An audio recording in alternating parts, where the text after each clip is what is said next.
Okay, so I haven't made a video about my traumatized brain in a couple weeks, probably due to the fact that I've kind of been out of commission.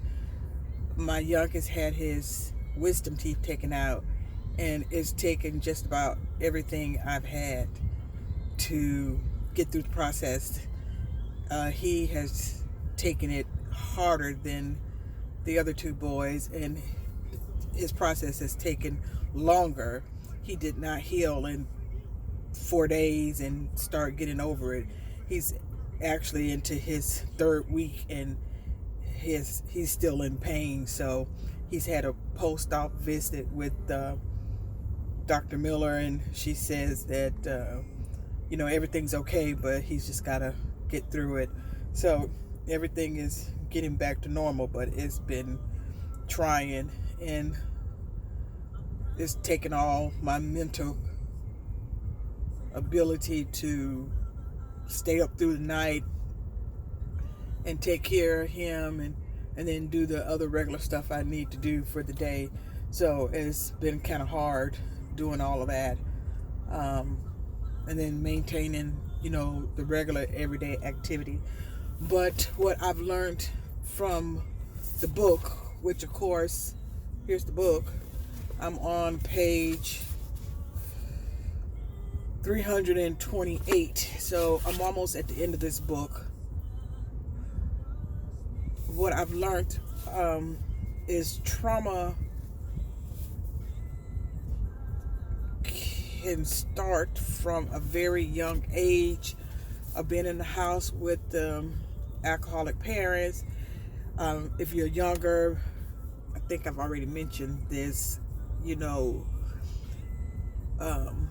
many different things that we really can't even think about. I think even in the African American community, even at my age, experiencing cross burning, in front of your house. If you've had to been in the South and dealt with, the KKK, experiencing having your parents experiencing that trauma, having a parent who's dealt with mental illness, and then in the African American community, they didn't even call it mental illness. Most of the time, people called it, they in church, the older people would say they would take a pill for their nerves, which we didn't even kind of know what they were talking about, but which I think they meant for their mental illness.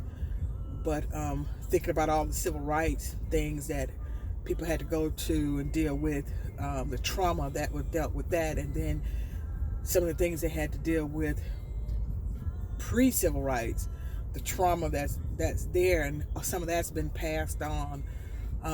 Can see that the conditions were set up for things to happen that we have had to deal with, that people have had to deal with, not just out of our community, but people as a whole, coming to America, just dealing with harsh winters, dealing with coming to colonize this land and harsh winters. I mean, just thinking about what he's calling things that are trauma or a person have to go through that would be terrible, fighting with the Indians. I mean, there's a lot of history of trauma that would be brought on to the next generation, I'm thinking that we really never thought about that trauma may have been passed down. So I think in the Bible, where they talk about generational curses, are things that are given to us from one generation to another that we don't know that we're actually doing, that's harming us. We really probably need to pay attention to that things are befall us that we don't even know why they befall us, because it's the sin of our forefathers. Not that they intentionally brought that upon us. I mean, if your parents, if you're in a domestic, your parents had, well, you were in a family that had domestic abuse. I mean, as a kid, that wasn't your fault, but that put traumatized your brain in a sense, and may have altered your chemistry in your brain, and you might need to recover from that, and it may be impacting your life, and you don't know that you need to change, or that there's some behaviors that you're doing that's hurting you now, that you're now hurting your children in their future, that you're just going along as though everything's okay, but you know there's something wrong and you don't know how to change it, but you really need to change it.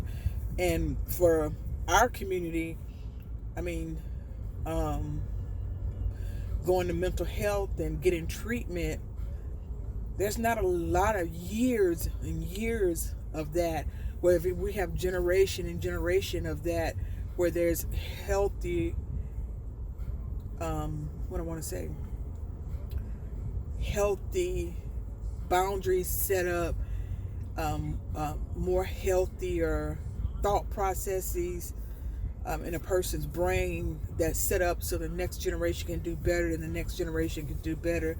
You know, we look at, you know, if you got a better car, better house, everything's going well, but I'm talking about internally, inside, how you think, how you are able to process your problems, your issues, you know. So when things go wrong, you're not necessarily rioting and burning up your own neighborhood, or destroying your own self, or black women tearing down black women, or black men tearing down black men and shooting each other, or solving conflict in that way. Looking back on how, those things were taught to us and then let us go, and now we're destroying ourselves. I mean, you have to know your history, and then understand, once you know your history, was I conditioned to think that way, or was my brain chemistry changed to think that way? And is it normal? Should I be thinking that way? Is it healthy? And if it's not, can I change it? Can I go seek out some help to change it? And through the church, and through Christ, we have changed it. But I think we've gone a little far away from doing that, because there's a big gap. Some of us don't do church, or don't believe in doing the right thing all the time. So we've kind of strayed away from church, because church has been used to do some wrong and some harm to people,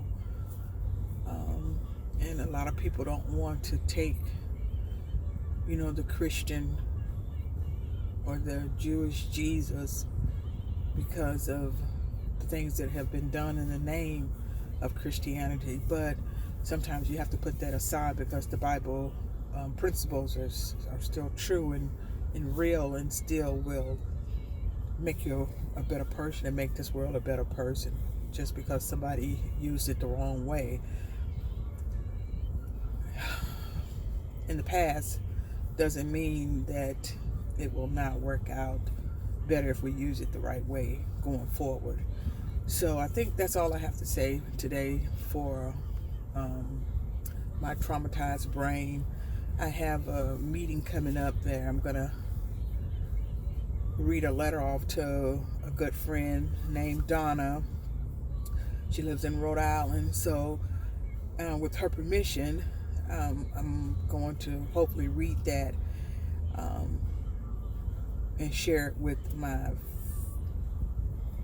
YouTube channel, and you guys can kind of hear our little dialogue about kind of restoring my thought process with hers, and kind of see how our friendship kind of works out after that. But we're still friends. But I mean, we're good friends. We're like sisters, but we kind of don't stay in touch as much as I would like to. So I'm going to see if I can kind of reconcile that after I talked to her. I wrote her a letter to see if I can kind of change some things between us. Okay, so I hope she agreed to let me put that on YouTube, and you guys can kind of hear what I have to say.